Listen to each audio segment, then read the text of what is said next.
И здравейте хора, това съм аз Вампекс, както ще не се намираме тук в GTA 5 онлайн. Днес ще ви покажа как можете да влезете в наблюдателницата на Forza Anculo, което е, разбира се, военната база. И има много места, които можете там да разгледате, много е голямо пространството, просто ако имате GTA, трябва да отидете там. И искам първо да се извиня за това, че нямаше клип цяла седмица.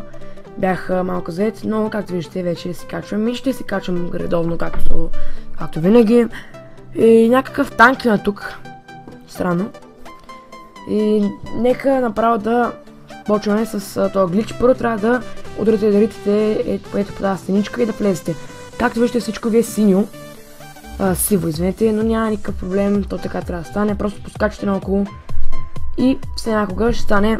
И сега сте тук, всичко е станало точно както трябва. И нека право да разгледаме стаите. Тук има някаква стая за учене, асансьор, дали работи, не работи. И сега тук има супер дълги стълби догоре, така че направо искам да направя едно съобщение. Днес от 22 часа всеки, който има PS3, да влезе, да играе, добавете ме в PSN, през VamPexBG, добавете ме, защото днес 22 часа, както казах вече, ще има Car, така че си донесете най-добрата кола. Всички, които в момента гледат този клип, имат PS3. 22 часа да ги видя. И да, задължително. И си донесете най-добрата кола. Ще го снимам и ще го кача, разбира се. Ето сега тук имаме някакво асансьорче и някакъв компютър с вирус. Но да, това е горе-долу цялото нещо. Само тук трябва да имате да бъдете много внимателни, тъй като тук има един дето ще ме нападне, но това е вместо този клип.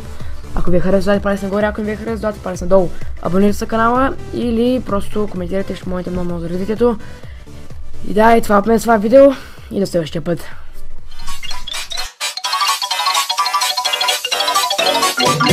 Spooky, scary skeletons and shivers down your spine. Shrieking skulls will shock your soul, seal your doom tonight. Spooky, scary skeletons speak with such a screech. You'll shake and shudder in surprise when you hear these zombies.